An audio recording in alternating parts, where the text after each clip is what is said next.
नमस्कार मित्रांनो, आपण आज नाशिकमध्ये मी मागच्या एक 8-10 दिवसापूर्वी कळवण तालुक्यामध्ये गेलो होतो। या कळवण तालुक्यामध्ये त्या ठिकाणी जे आदिवासी कुटुंब आहे त्या कुटुंबाला वन जमीन मिळालेली आहे आणि ही वन जमिनी जी आहे त्या माननीय जिल्हाधिकारी यांच्याकडून मिळालेल्या आहे आणि त्यांच्याकडे परंपरागत म्हणजे गेले 50 वर्षापासून या आदिवासी कुटुंबाकडे या वन जमिनी आहेत, त्याच्यावरती ते शेती करतात, पिके घेतात। अशा प्रकारचा हा जो त्यांचा ताबा आहे तो गेले 50 वर्षापासून आहे आणि तो गेले 50 वर्षापासून ताबा असल्यामुळे या ठिकाणी जिल्हाधिकारी यांच्याकडून त्यांना ही जमीन जी आहे त्या जमिनीचं वन जमिनी मालकी हक्क म्हणून प्रमाणपत्र मिळालेलं आहे। अशा असताना त्या ठिकाणी कळवण फॉरेस्ट जे आहे त्यांनी या कुटुंबावरती बेकायदेशीरपणे अन्याय अत्याचार करत आहे। त्या ठिकाणी लाठीचार्ज झाला, त्यांच्या पिकांवरती देखील त्या ठिकाणी नासधूस झालेली आहे। मला या ठिकाणी जो उतारा जो आहे तर आपण 7-12 उतारा जर बघितला तर त्या उतार्यावरती भोगवटदार 2 आहे आणि भोगवटदार 2 आहे आणि दुसऱ्या बाजूला त्या ठिकाणी महाराष्ट्र शासन लिहिलेलं आहे आणि इतर अधिकारांमध्ये या सर्व लोकांची नावं टाकण्यात आलेली आहे।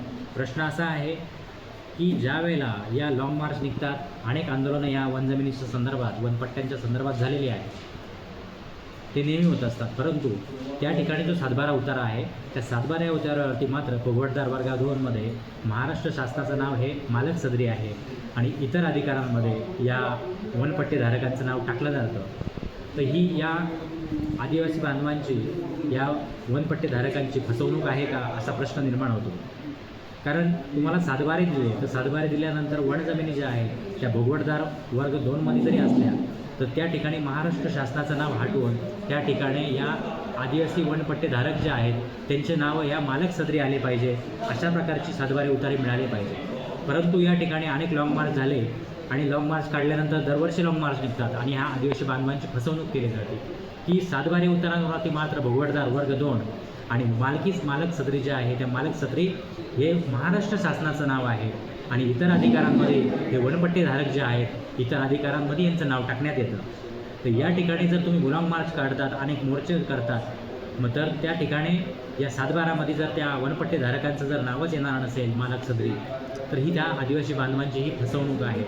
जोपर्यंत त्यांना भोगवटदार 2 वर्ग जरी असला परंतु त्या ठिकाणी मालक सदरी या वनपट्टेधारकांचं 7-12 उतार्यावरती महाराष्ट्र शासनाचं नाव कमी होऊन त्या ठिकाणी ह्या वनपट्टेधारकांचं नाव लागत नाही, तोपर्यंत अशा प्रकारचे हे बेकायदेशीर फॉरेस्ट करून या जमिनींचं हिल्ला हरकत केली जाते। जमिनींवरती त्यांना लाठीचार्ज करून त्या ठिकाणी जबरदस्ती हलकलण्यात येतं। म्हणजे जिल्हाधिकाऱ्यांनी एकीकडे प्रमाणपत्र दिलेलं असताना, वन हक्क मालकी प्रमाणपत्र दिलेलं असताना तरी देखील या ठिकाणी वन जमीनधारकांवरती अन्याय अत्याचार होत असतील तर मग त्या प्रमाणपत्राचा उपयोग काय? यासाठी जर लाँग मार्च करायचे असतील, जर आंदोलन उभेच करायचे असेल तर या ठिकाणी या वनपट्टेधारक, वन जमीनधारक जे आदिवासी बांधव आहेत त्यांना या 7-12 उतारावरती मालक सदरी, 7-12 उताराच्या मालक सदरी त्यांचं नाव महाराष्ट्र शासनाचं कमी होऊन त्या ठिकाणी त्यांचं नाव लागलं पाहिजे। त्या अर्थाने, खऱ्या अर्थाने ते मालक होतील, त्याशिवाय ते मालक होणार नाही। म्हणून जोपर्यंत लढाई जर आपल्याला या आदिवासी बांधवांना वन हक्काची, वनपट्ट्यांची जर उभी करायची असेल तर आपल्याला खऱ्या अर्थाने 7-12 उतार्यावरती इतर अधिकारात नाव नको आम्हाला, तर महाराष्ट्र शासनाच्या जे नाव आहे त्या ठिकाणी नाव कमी करून त्या ठिकाणी 7-12 उतार्याच्या मालक सदरी आम्हाला जोपर्यंत या वनपट्टेधारक आणि यांचं नाव लागत नाही तोपर्यंत ही लढाई अपूर्ण आहे। या आदिवासी बांधवांची, वनपट्ट्यांची ही फसवणूक आहे। म्हणून मला या ठिकाणी सांगावं असं वाटतं की आम्ही या ठिकाणी जे कोर्टामध्ये दावा देखील केलेला आहे की या आमच्या कायदेशीर कब्जा आहे त्या कायदेशीर कब्जाला हिरा हरकत केली जाते, फॉरेस्टर वर्गाकडून त्या ठिकाणी जबरदस्ती लाठीचार्ज केला जातो, तर हे थांबलं पाहिजे आणि ही महाराष्ट्र शासनाने जी दखल घ्यावी। महाराष्ट्र शासनाच्या जे 7-12 उतार्यावरती ह्या वनपट्टेधारकांचं जे नाव आहे ते वनपट्टेधारकांचं नाव हे मालक सदरी त्या ठिकाणी घेण्यात यावं।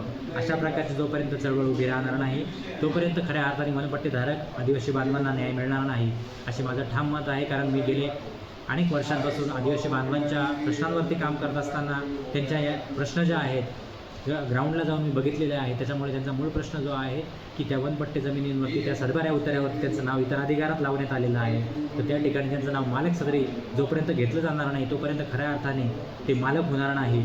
अशा प्रकारचे जोपर्यंत खऱ्या अर्थाने आंदोलन, धरणे हे जे करणारे जे आदिवासी बांधवांचं नेतृत्व करतात ते फसवणूक करत आहेत, म्हणून त्यांनी त्या ठिकाणी वनपट्टे जमिनी ज्या आहेत त्या ठिकाणी मालक सदरी जोपर्यंत या आदिवासी बांधवांचं नाव लागणार नाही तोपर्यंत ते खऱ्या अर्थाने या जमिनींचे मालक होणार नाही.